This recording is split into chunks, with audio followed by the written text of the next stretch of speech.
Suas decisões podem mudar a sua vida hoje. Em 1 João 5,14 diz: Esta é a confiança que temos ao nos aproximarmos de Deus. Se pedirmos alguma coisa de acordo com a vontade de Deus, Ele nos ouvirá. Como está a sua vida hoje? Como você gostaria que sua vida fosse amanhã? A vida pode melhorar muito no futuro ou pode piorar bastante. Isso dependerá de como nós vamos construir o amanhã, a partir de agora. A Bíblia diz que Deus tem planos para você, um plano de paz e não de mal, mas isso não quer dizer que isso vai acontecer, pois a decisão está em suas mãos. Você decide o seu futuro. A decisão é totalmente sua. Deus tem planos maravilhosos para você, porém as decisões que você toma pelo caminho poderão colocar tijolos que nunca deveriam entrar na construção da sua vida. Deus sempre vai perdoar os seus pecados para a sua salvação. O grande problema são os tijolos que você colocou na construção que não deveriam estar lá. Talvez você colocou um tijolo onde não deveria ter colocado, por causa de um relacionamento que não era para acontecer, por causa de uma decisão precipitada, por causa de uma experiência que você jamais deveria ter experimentado, por causa do ambiente que você jamais deveria ter entrado. Deus é sempre aquele que abrirá as portas para quem está preparado para entrar e abraçar aquela oportunidade, mas você precisa fazer a sua parte. Se você não estiver preparado, você nunca vai ser chamado para lugares estratégicos. Não adianta ir para a igreja pedir para Deus te colocar em um lugar de honra, se você não está devidamente preparado. Para você ser honrado, você precisa estar cumprindo princípios. Existem pessoas que oram e oram, porém não cumprem nenhum princípio bíblico que os coloque nos lugares estratégicos. O veneno só tem efeito se você beber. Palavra só se cumpre na sua vida se você acreditar, seja a palavra profética ou de maldição. Se uma pessoa te chama de miserável e você acredita, inconscientemente você começa a viver uma vida miserável. Não importa a palavra que lançaram sobre você, o que importa é se você acredita. Existem pessoas que, quando são insultadas, acreditam. E quando um profeta libera uma palavra sobre elas, dizendo que Deus as usará para os propósitos dele, elas duvidam e perguntam: será? E o pior de tudo, pedem um sinal de confirmação. A conclusão é esta: palavras de maldição nós tomamos posse na hora, e palavras proféticas nós pedimos confirmação do céu. E com isso, mais um tijolo entrou na construção da nossa vida. Como você se tornou em quem você é hoje? Todo mundo, sem exceções, possui uma matéria-prima dada por Deus. E essa matéria-prima pode ser chamada de uma habilidade natural e que, teologicamente, chamamos de dom. Ou seja, todos nós possuímos um dom. Seja cantar, saber falar em público, desenhar, dançar, entre outros. Porém, o dom não vai valer muito se você não o desenvolver. Deus é eterno? Uma pergunta. É claro que é claro que sim, mas já parou para pensar que ele nunca fez uma mesa ou uma cadeira? Deus só criou a árvore, ou seja, a matéria-prima. Ele fez, você transforma isso no que quiser. Você transforma conforme o seu propósito de vida. Se você não usa a matéria-prima que Deus colocou em você, você jamais vai se tornar relevante naquilo que vai fazer. Toda vez que você tentar fazer alguma coisa, seja no ministério ou em negócios, sem usar o dom que Deus colocou em você, não vai dar certo. A unção, a capacitação, o conhecimento vem depois que você começa a desenvolver o seu dom. Davi é a prova viva disso. Davi não teve curso de bons modos, mas a Bíblia diz que ele era prudente em palavras e de boa aparência. Também não tinha um exército formado para ele treinar, mas a Bíblia diz que ele era um homem de guerra. 1 Samuel 16:18. Ou seja, ele tinha habilidades naturais e ele foi desenvolvendo isso a ponto de um dia ser convidado a entrar em um palácio. 1 Samuel 16:19. A ponto de se aproximar do seu destino profético, que seria ser rei de Israel. Então tome consigo que Deus sempre vai usar o dom que Ele colocou em você para se aproximar do seu destino profético, daquilo que os céus conspiraram a seu favor, daquilo que Ele prometeu para o seu futuro, daquilo que Ele disse que faria lá na frente. Mas se você desprezar aquilo que Deus colocou em você, como Paulo disse a Timóteo, não desprezes o dom que há em ti, em 1 Timóteo 4,14. Você o perderá. Se você deixar para lá o que Deus colocou em você, perderá, porque perdemos tudo aquilo que desprezamos. Toda vez que se falar em desprezo na Bíblia, vai ter uma perda no futuro. Ou seja, não despreze aquilo que Deus te deu, senão perderá, e eu tenho certeza que você não quer perder isso. Muitos de nós reclamamos daquilo que Deus coloca em nossas mãos. A grande culpa é nossa, pois nós não desenvolvemos a matéria e reclamamos com Ele depois. Por que não conseguimos desenvolver como Davi desenvolveu? Por causa de pessoas que falaram coisas contra você e você acreditou. Isso criou crenças limitantes, bloqueando a sua mente. Você se relacionou com pessoas que travaram sua vida emocional e espiritual, ou te impediram de sonhar, ou teve experiências voluntárias ou involuntárias do seu passado. E aí abrimos a brecha para o inimigo agir.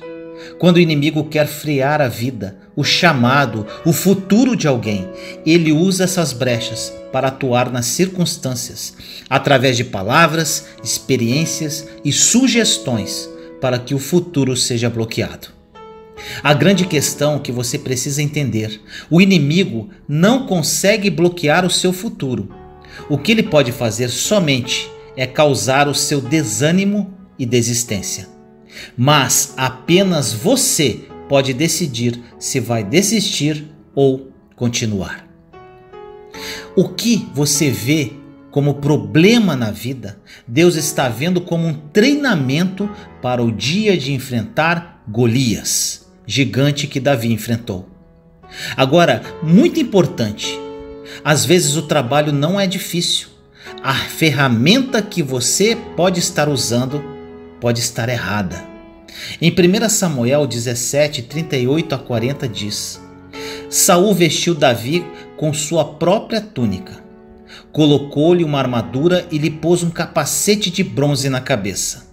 Davi prendeu sua espada sobre a túnica e tentou andar, pois não estava acostumado com aquilo. E disse a Saul: Não consigo andar com isto, pois não estou acostumado. Então tirou tudo aquilo e em seguida pegou seu cajado.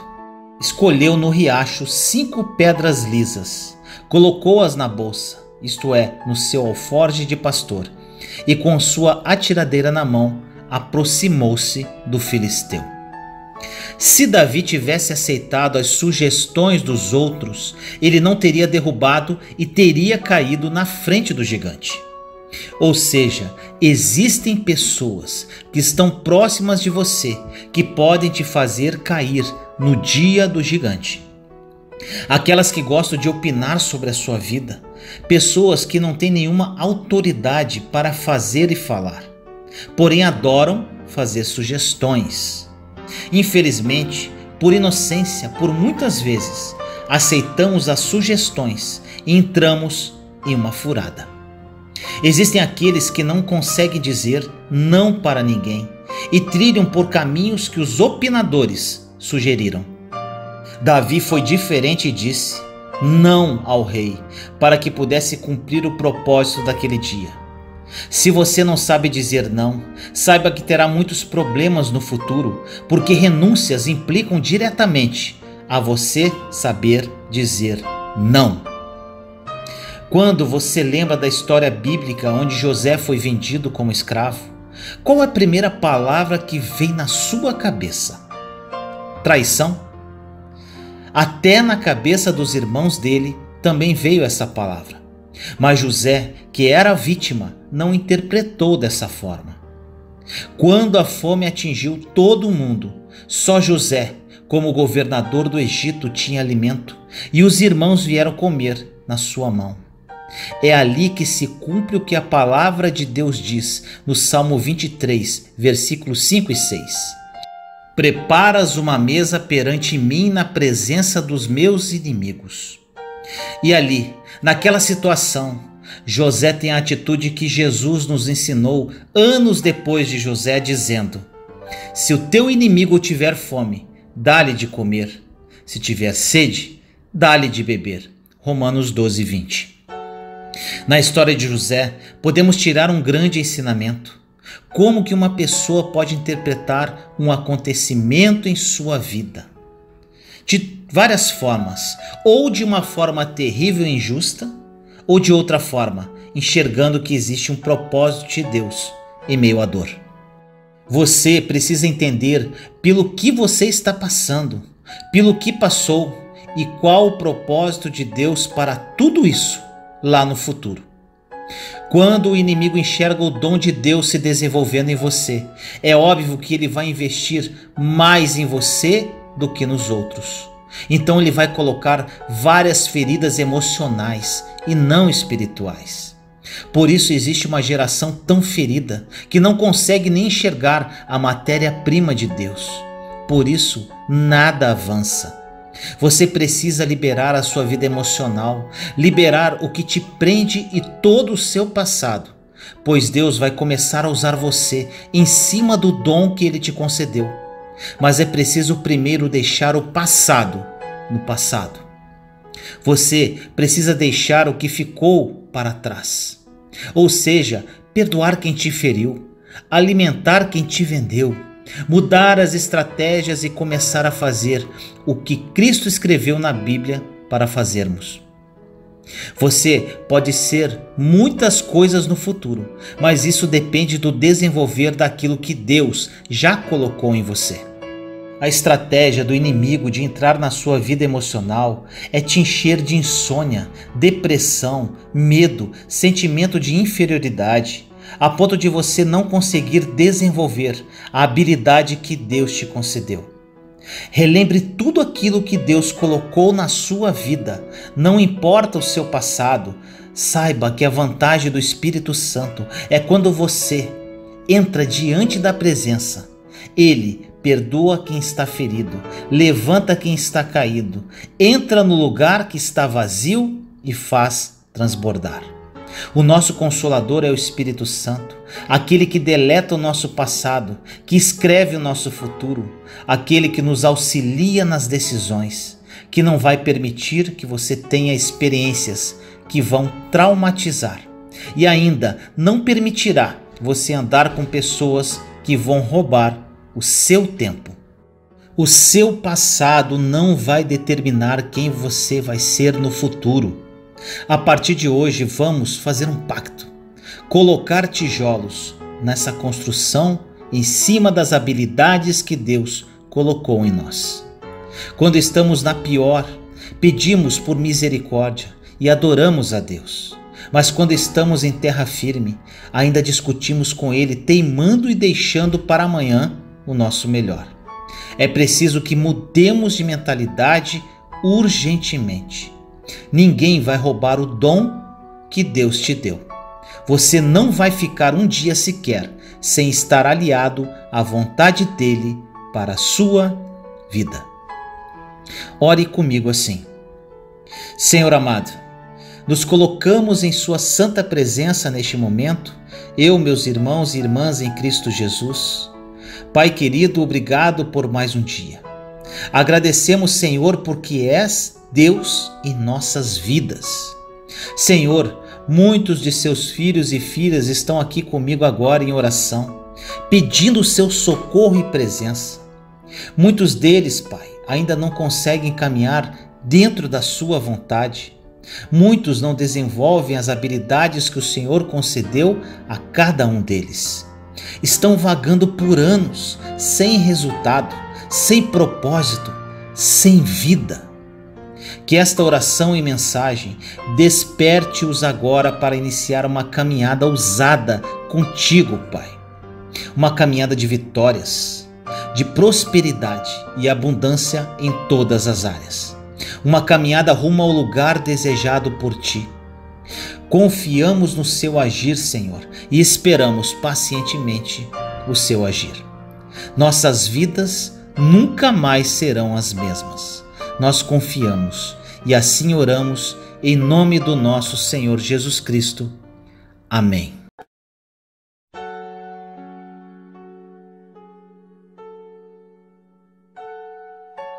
Sente-se e descanse na presença de Deus. Em Isaías 40:31 diz: Mas aqueles que esperam no Senhor renovam as suas forças, voam bem alto como águias, correm e não ficam exaustos, andam e não se cansam.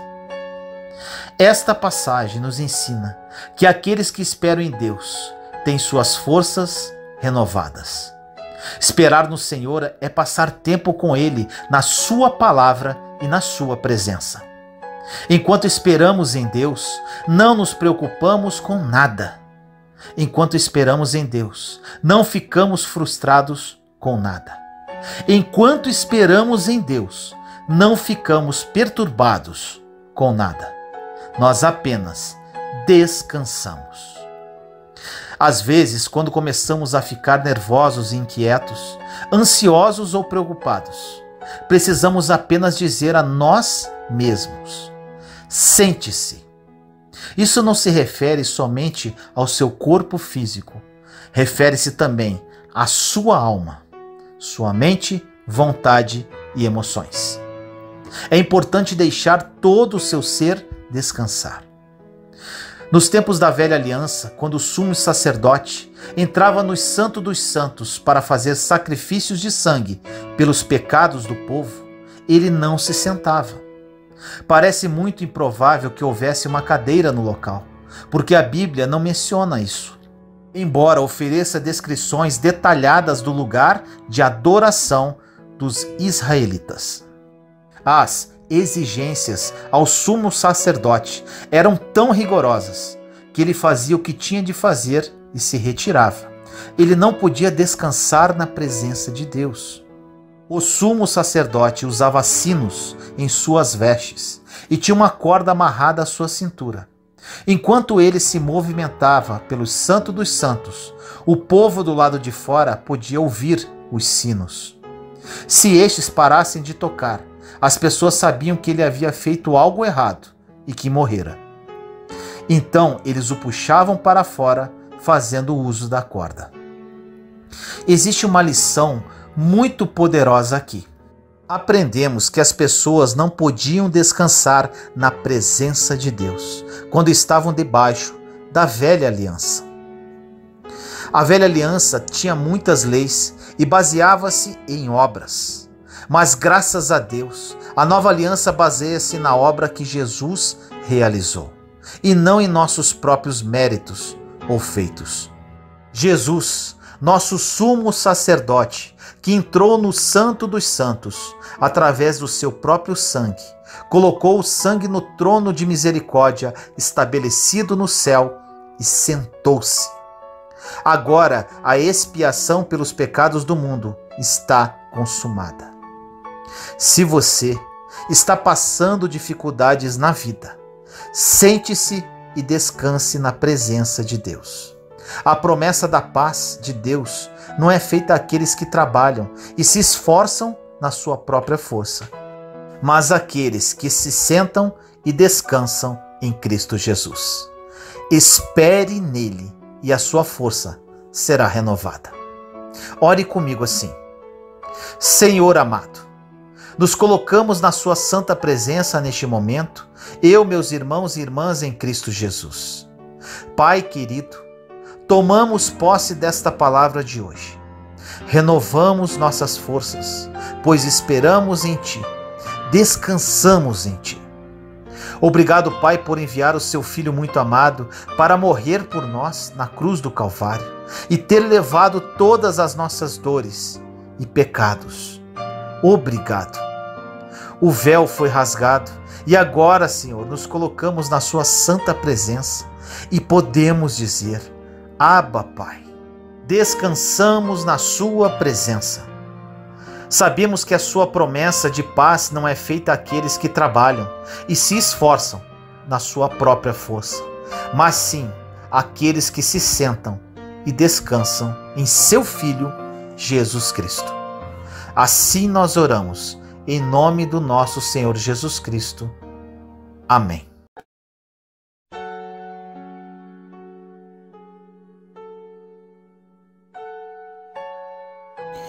Não deixe para amanhã o que pode fazer hoje. No livro de Eclesiastes 9:10 diz: O que as suas mãos tiverem que fazer, que o façam com toda a sua força, pois na sepultura, para onde você vai, não há atividade nem planejamento, não há conhecimento nem sabedoria.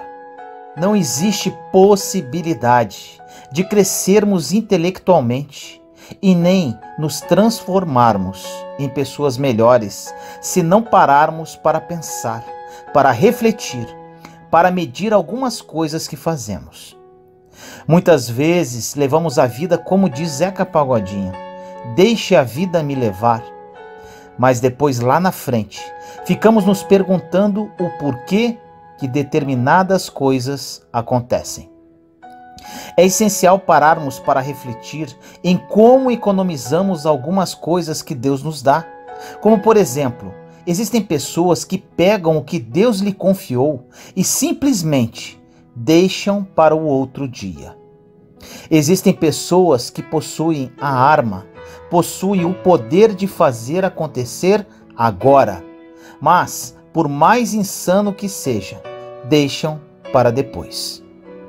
Mais um exemplo para que fique muito claro isso.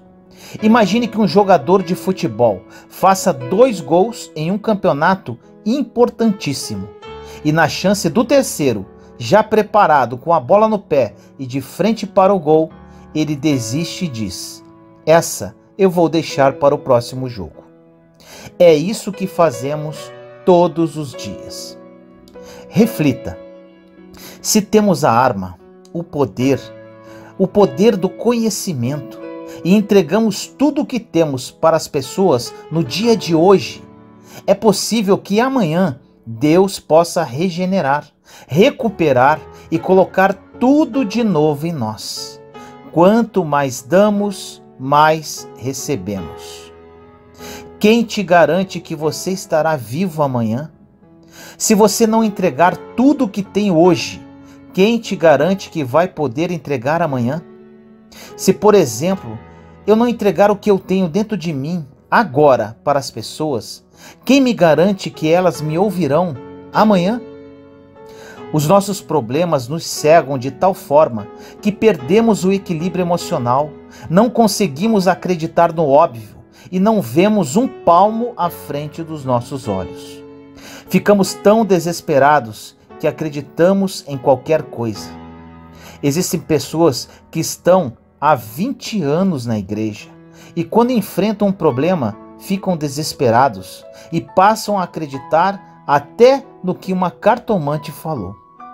As emoções governam o teu mundo espiritual, porque debaixo de uma influência emocional que te desordena e o deixa fora de ordem, você procura qualquer coisa para sair daquela aflição. É impossível ganhar qualquer coisa sem treinar.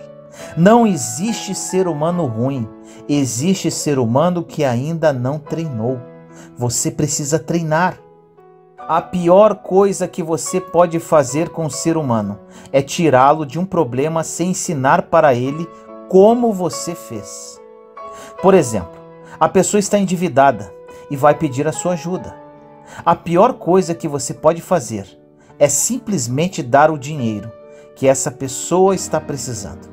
Você vai resolver um problema que vai voltar novamente. E aí, o que acontece? Ela vai pedir para você novamente ou para outra pessoa. E acabou que você não mostrou como se resolve o problema. Todo problema que você não souber ensinar para a pessoa como resolver, simplesmente não se meta.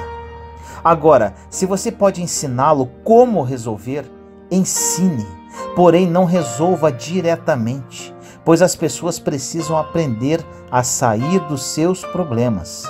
Faça isso com seus filhos, será muito eficaz para o futuro deles. Existem pessoas que sabem como fazer, mas ficam com preguiça ou acham que não é a melhor oportunidade. Outras estão diante da pessoa certa e fazem a coisa errada. Ainda existem aqueles que escutam claramente, mas se Deus não desenhar, essas pessoas não sabem o que fazer.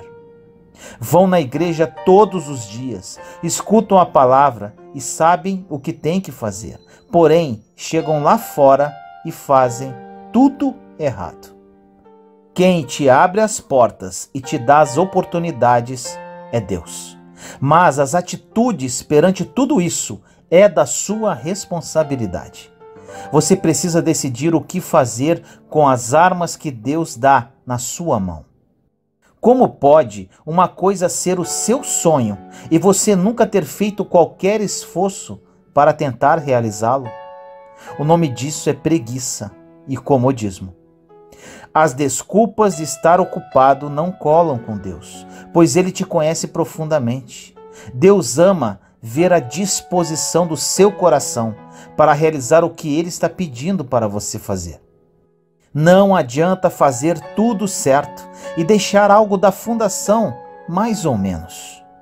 Coloque na sua cabeça, se é para fazer, eu vou fazer hoje e com excelência. Tudo que você atira, em nome de Deus, Ele repõe, recarrega para você continuar o que Ele mandou fazer. É tudo ou nada. Se você só tentar apenas uma vez, saiba que o milagre não vai acontecer. A vitória não vai chegar. É preciso ter persistência. Um grande exemplo disso está em 2 Reis, capítulo 13, versículos de 14 a 20. Diz assim: Eliseu estava doente da enfermidade de que morreu. E Jeoás, rei de Israel, desceu a ele, chorou sobre o seu rosto e disse: meu pai, o carro de Israel, os seus cavaleiros. E Eliseu lhe disse: toma um arco e flechas. E tomou um arco e flechas. Então disse ao rei de Israel: põe a tua mão sobre o arco. E pôs sobre ele a sua mão. E Eliseu pôs as suas mãos sobre as do rei. E disse: abre a janela para o oriente. E abriu-a. Então disse Eliseu: atira. E atirou. E disse: a flecha do livramento do Senhor é a flecha do livramento contra os sírios, porque ferirás os sírios em Afeque até os consumir.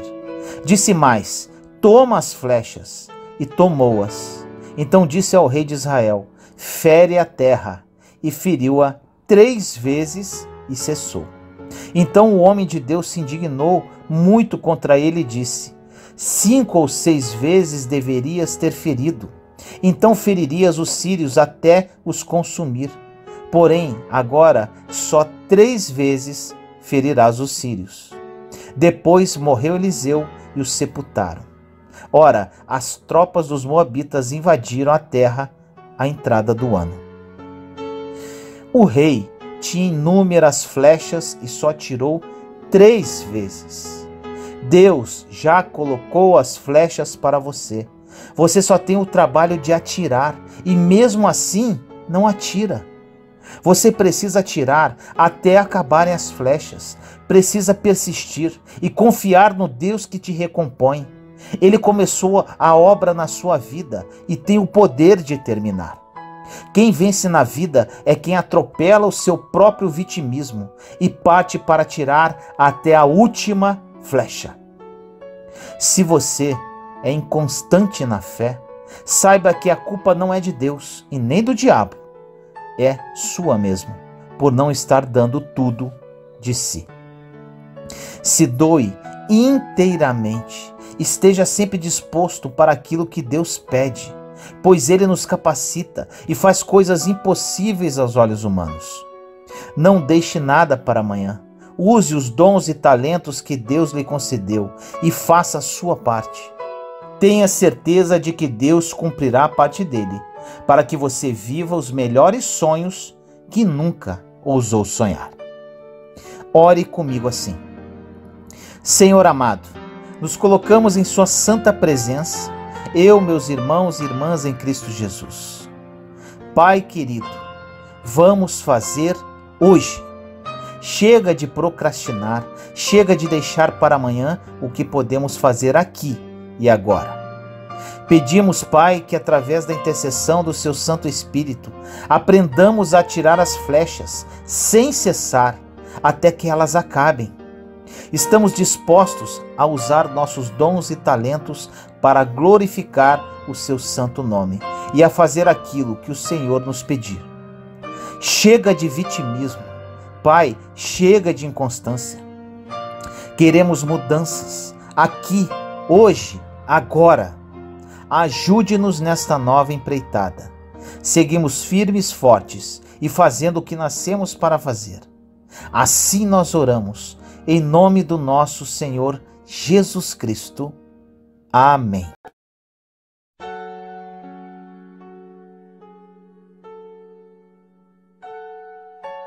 Seja forte e corajoso. No livro de Josué, capítulo 1, versículo 9 diz: Seja forte e corajoso. Não se apavore nem se desanime, pois o Senhor, o seu Deus, estará com você por onde você andar. Essa palavra tocará profundamente ao seu coração. Deus nem sempre tira da nossa vida os problemas que enfrentamos, mas isso não significa que Ele nos abandonou. Ele sempre está ao nosso lado como um pai que quer o melhor para o seu filho e está disposto a nos dar toda a força necessária para superarmos as nossas lutas, os nossos medos e as nossas dificuldades. Você se lembra daquela passagem em que Jesus estava no Getsêmani, pouco tempo antes de ser preso e crucificado? Pois é, Jesus estava com medo e por isso pediu ao Pai que, se fosse possível, afastasse dele aquele cálice, segundo Mateus 26:42. O Senhor, porém, não atendeu aquele pedido do seu Filho amado, porque a salvação da humanidade dependia daquele sacrifício na cruz. Porém, Deus não virou as costas para Jesus. Ele enviou o Espírito Santo para encorajá-lo e fortalecê-lo. E Cristo conseguiu cumprir a sua missão. Às vezes, Deus permite que passemos por algumas situações para que a nossa fé seja fortalecida e o nome dele seja glorificado através de nós. A Bíblia conta que 3 jovens, Sadraque, Mesaque e Abidnego, foram lançados na fornalha 7 vezes mais ardente. Daniel 3. Mas Deus estava com eles. Daniel foi colocado na cova para ser devorada por leões. Daniel 6. Mas Deus estava lá. Davi foi até o vale de Elá, onde o gigante Golias enfrentava e humilhava o exército de Israel. Mas Deus estava com Davi e ele derrotou aquele inimigo terrível. Por isso, meu irmão e minha irmã, não tema se algum obstáculo em sua vida parecer impossível de ser vencido. Nem fique aflito. se está sendo difícil dar a volta por cima nesta situação que você se encontra. Você tem ao seu lado o Criador de todas as coisas e Ele jamais abandona aqueles que nele confiam. Sabemos que a nossa carne é fraca e que sentimos medo diante dos gigantes que surgem para tentar nos destruir. Mas a palavra de Deus para você hoje garante que você pode ficar em paz, porque assim como aqueles homens da Bíblia, você também vencerá cada um dos desafios que se colocarem no seu caminho. Você derrotará os seus desafios, os seus problemas, porque Deus gosta de abençoar os seus filhos. Ele nos ama e tem muitas bênçãos para nos dar. E essas bênçãos não são apenas materiais, pois as melhores bênçãos são espirituais. A nossa paz, a esperança, a restauração daquilo que perdemos, o nosso lar, a nossa família, o nosso emprego, a alegria no coração de ter a presença do Espírito Santo e a maior bênção de todas, que é a vida eterna ao lado do Senhor. Mas, para isso, você precisa viver em obediência à palavra de Deus, pois Ele não recompensa quem o desobedece e continua na prática do pecado. As maiores bênçãos estão reservadas para quem obedece a Deus e vive em santidade. Vamos ver o que a Bíblia diz em Efésios capítulo 1, versículos 3 e 4. Bendito seja o Deus e Pai de nosso Senhor Jesus Cristo, que nos abençoou com todas as bênçãos espirituais nas regiões celestiais em Cristo. Porque Deus nos escolheu nele antes da criação do mundo, para sermos santos e irrepreensíveis em sua presença. E meu irmão e minha irmã, você sabe qual é a melhor notícia? É que, mesmo levando uma vida de pecados, basta um arrependimento sincero e uma mudança de atitude para que o Senhor volte a nos abençoar. Então, olhe um pouco para dentro de você agora e reflita. O que tem te afastado das bênçãos de Deus? Quais pecados que têm levado você para longe dos caminhos do Senhor? Se você conseguir identificar os seus erros e ter humildade para pedir perdão ao Pai, Ele vai estender os braços em sua direção. Em 2 Crônicas 7,14 diz: Se o meu povo, que se chama pelo meu nome, se humilhar e orar, buscar a minha face e se afastar dos seus maus caminhos, dos céus eu o ouvirei, perdoarei o seu pecado e curarei a sua terra. Glória a Deus por essa palavra, que promessa maravilhosa. Deus está dizendo agora para você: meu filho, se você voltar o seu coração para mim e abandonar os seus pecados, eu vou te perdoar e restaurar a sua vida.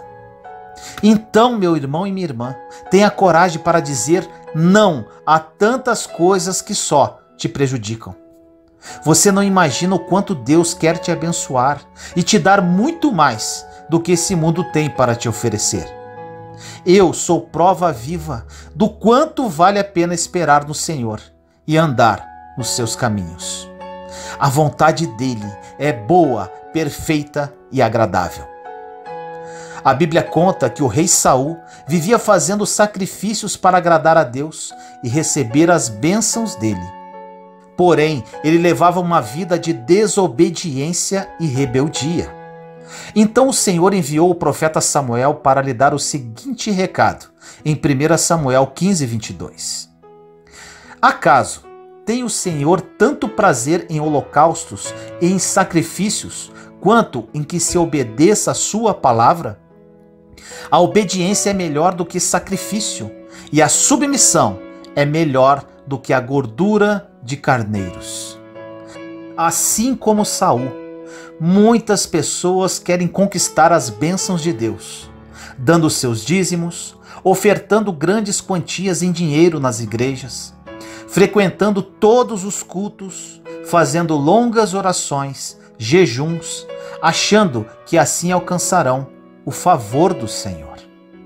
É claro que tudo isso é muito importante, Mas nada disso adiantará se a nossa intenção for fazer uma troca com Deus. As pessoas que acham que podem exigir algo do Senhor só porque fazem essas coisas, ainda não entenderam que tudo vem pela graça e que as bênçãos são consequências de uma vida obediente. Por isso, meu irmão e minha irmã, não se engane. Deus quer o seu coração. Ele quer que você o ame acima de tudo, o respeite e que suas atitudes o agradem. Você não precisa tentar comprar o amor dele, porque ele já provou que te ama ao enviar Jesus para morrer na sua cruz, no seu lugar. E se você já entregou a sua vida para ele, então você já é abençoado e tem tudo o que precisa para viver feliz e contente neste mundo. Ou seja, a presença de Deus em você. Saiba que é nos piores momentos de sua vida que você pode contar com a graça e a fidelidade do Senhor. Deus não livrou da fornalha Sadraque, Mesaque e Abidnego, mas ele os livrou na fornalha. Ou seja, muitas vezes ele permite que passemos pela prova, pelas angústias, injustiças, solidão. Mas em todas essas coisas, somos mais que vencedores. E no final, vemos o quanto Deus nos sustentou e nos capacitou. Por isso, não tenha medo das dificuldades que você está atravessando. Elas são para o seu crescimento. Mesmo que a tristeza surja e queira te fazer desistir, Deus fará com que você sinta alegria no meio da dificuldade. Sadraque, Mesaque e Abidnego não foram tomados pela tristeza e depressão quando entraram na fornalha, pois a Bíblia diz que Jesus passeou com eles no fogo e não sofreram nenhum dano, segundo Daniel 3:25. Da mesma forma, não desanime diante das tribulações, porque são nesses momentos que o Senhor está mais próximo de você. Pare de olhar as circunstâncias e coloque sua fé em Cristo, pois assim o seu choro se transformará em alegria e você experimentará uma paz que excede todo o entendimento. Olha essa promessa de Deus para a sua vida no Salmo 91, versículos 3 a 7. Olha isso, meu irmão. Ele o livrará do laço do caçador e do veneno mortal. Ele o cobrirá com suas penas, e sob as suas asas você encontrará refúgio. A fidelidade dele será o seu escudo protetor. Você não temerá o pavor da noite, nem a flecha que voa de dia, nem a peste que se move sorrateira nas trevas, nem a praga que devasta ao meio-dia. 1000 poderão cair ao seu lado, 10.000 à sua direita, mas nada o atingirá. Receba, meus queridos irmãos e irmãs, esta mensagem de Deus como um refrigério para a sua vida. Desejo que o Espírito Santo te encha de coragem, bom ânimo e da certeza que Deus te dará a vitória de que você tanto precisa. Lembre-se sempre, Deus é contigo por onde quer que você ande. Ore comigo assim. Senhor querido, entramos na sua santa presença neste momento, eu, meus irmãos e irmãs em Cristo Jesus. Pai amado, estamos aqui, Senhor, buscando a tua face e o teu colo. Confiamos inteiramente no seu agir, na sua graça e na sua misericórdia. Sabemos que estás conosco no meio de nossas aflições e sofrimento, assim como estava com Daniel na cova dos leões, com Sadraque, Mesaque e Abidnego na fornalha ardente, com Davi perante Golias. Perdoe-nos a nossa falta de fé. Renovamos a nossa esperança e nossas forças no dia de hoje, sabendo que o Senhor está presente em cada passo que damos.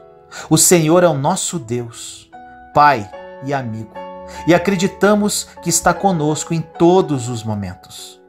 Esperamos o seu agir em nossas vidas e acreditamos que o melhor ainda está por vir, pois a sua vontade é perfeita. Te amamos, Pai, e entregamos nossas vidas no seu altar. Assim nós oramos, em nome do nosso Senhor Jesus Cristo. Amém.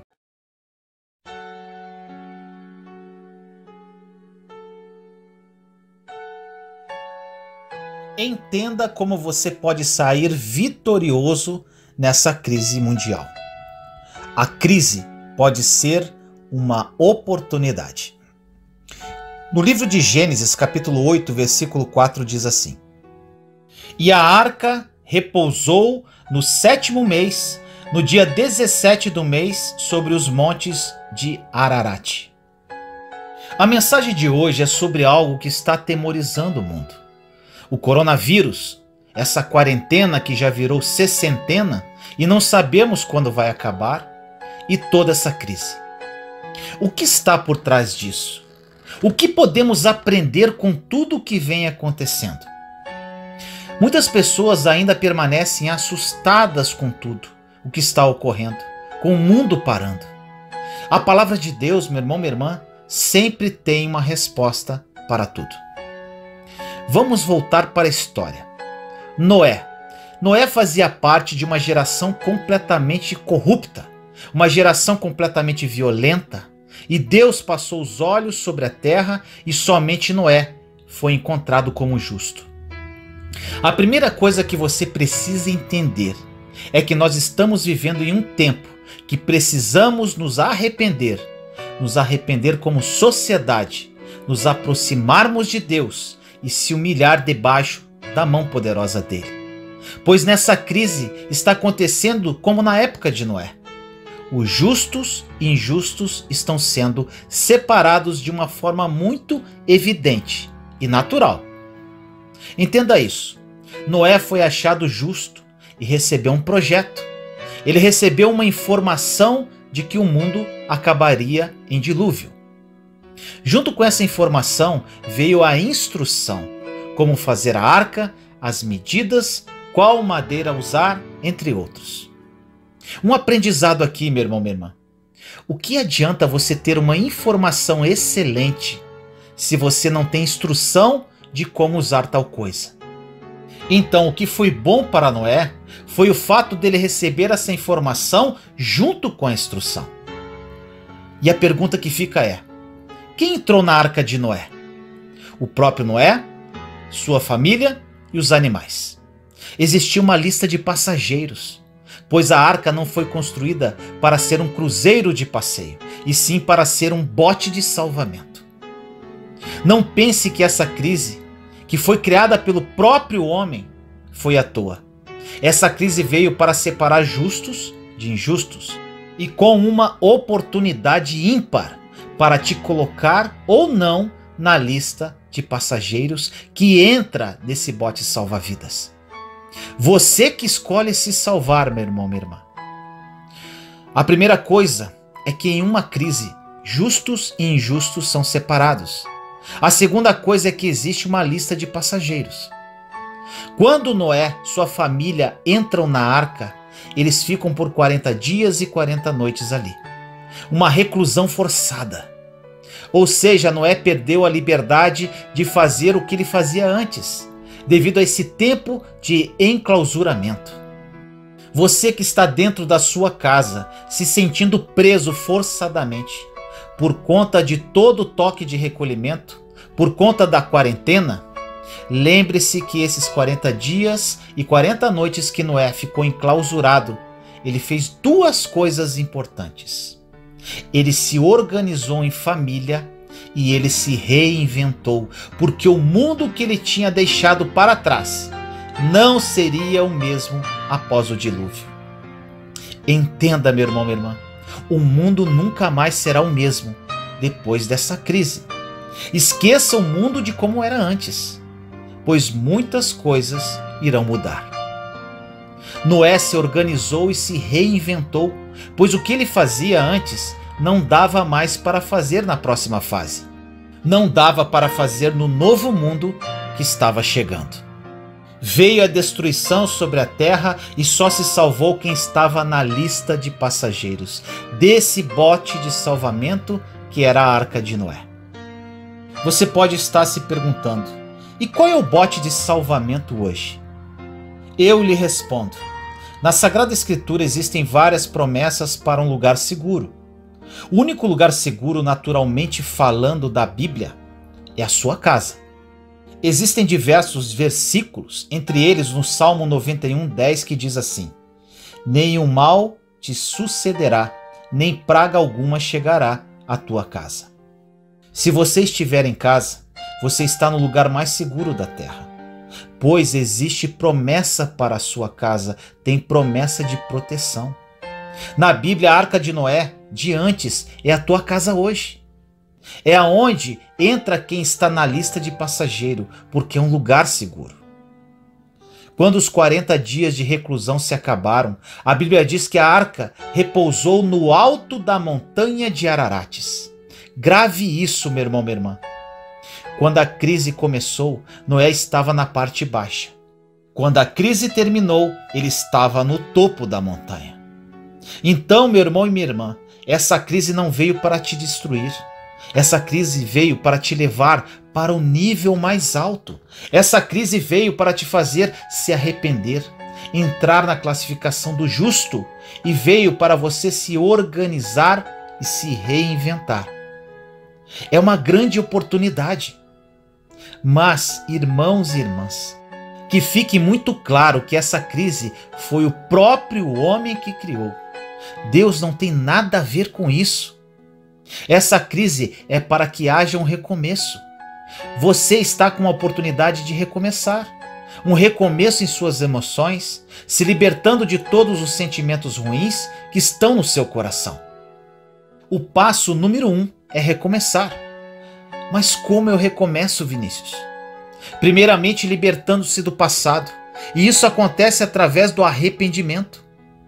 O arrependimento não é fácil. Ele traz vergonha, traz constrangimento, mas ele te liberta para que você possa viver o presente. E no presente, você vai precisar orar por sabedoria. No livro de Tiago, capítulo 1, verso 5, vai dizer assim: e se algum de vós tem falta de sabedoria, peça a Deus, que a todos dá liberalmente, e o não lança em rosto, e ser-lhe-á dada. Se arrependa dos seus erros, se arrependa dos seus pecados, conserte aquilo que ficou para trás. Quando isso for consertado, vá para o presente. No presente, peça sabedoria, porque com a sabedoria você tem dois poderes: o poder de tomar decisões corretas e o poder de resolver problemas difíceis. Quando essa crise acabar, existirá exatamente essas duas coisas a se fazer: tomar decisões e resolver problemas. Com sabedoria, você vai terminar como Noé terminou a crise, no topo da montanha, no nível acima do que estava. Assim como Deus foi com Noé, colocou ele e a família dele na lista de passageiros. Repare que a Bíblia não diz que a esposa e nem os filhos de Noé eram justos. A Bíblia diz que Noé era justo e andava com Deus, e toda a família dele entrou na arca, porque a Bíblia diz que se você crer, você e sua casa serão salvos.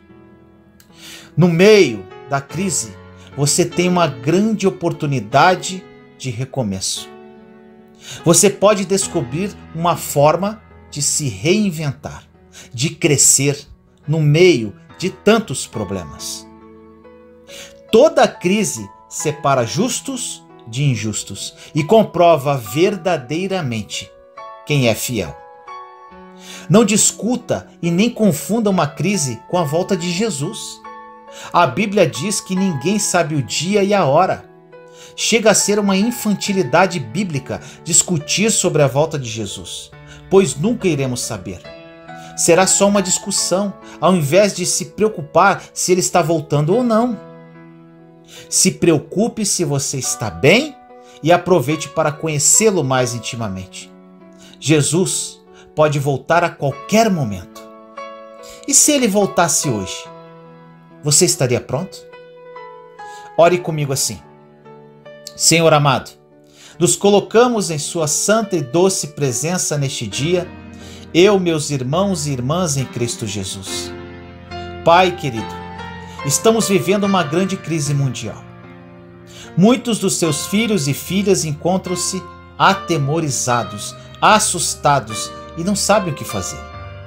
Que esta mensagem e oração desperte esses corações para que recomecem, reinventem-se. Que eles encarem essa crise não como um fim, mas como uma oportunidade de mudança de vida, uma oportunidade de aproximação de Ti, uma oportunidade de intimidade contigo, Pai, em espírito e verdade. Espírito Santo, toque nos corações que se abrem agora e revele a verdade. Console os corações, aconselhe as pessoas, para que elas comecem a dar os primeiros passos de um recomeço de vida, rumo aos sonhos de Deus. Assim nós oramos, em nome do nosso Senhor Jesus Cristo. Amém.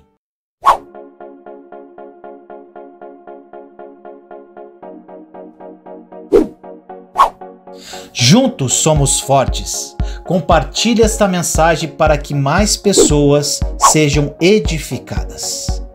Inscreva-se no canal e acione o sininho para ser notificado de novos vídeos. Te amo em Cristo Jesus.